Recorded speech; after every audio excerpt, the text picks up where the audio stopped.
This lesson will deal with finding least common multiples. We'll do it a couple different ways.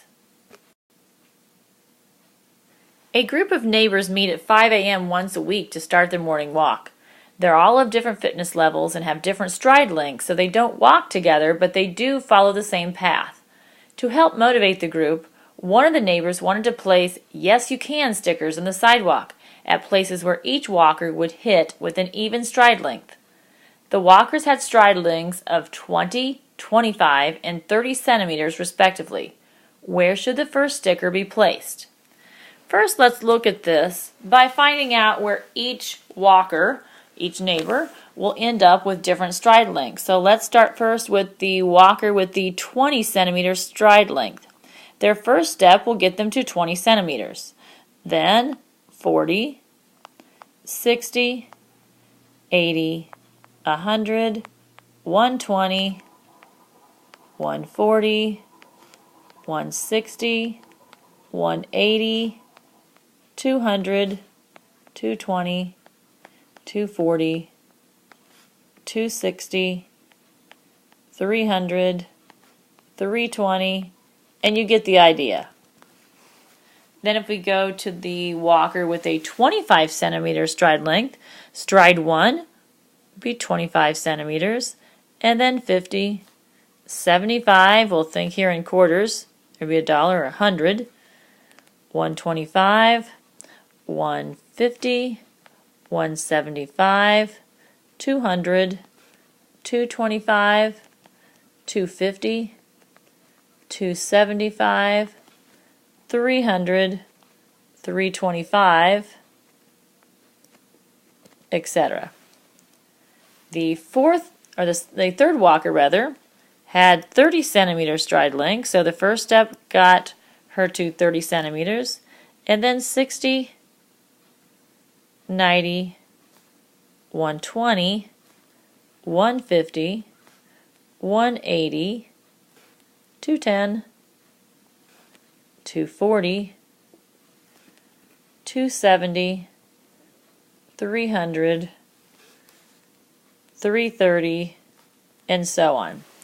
Now, for us to be able to find a common distance that all of them have in common, the first one they have in common would be 300. Now, they took different steps to get there, each one of them, but 300 is the smallest number that's common to each of these. So at 300 centimeters, she could put the "Yes, you can" sticker, and if they would walk at an even pace, they would all hit that sticker in 300 centimeters. Now, you can see that when you're working with large numbers, this could be kind of laborious to write all of this out. So there are other ways to find least common multiple of the 20, 25, and 30, and we'll do that on the next screen.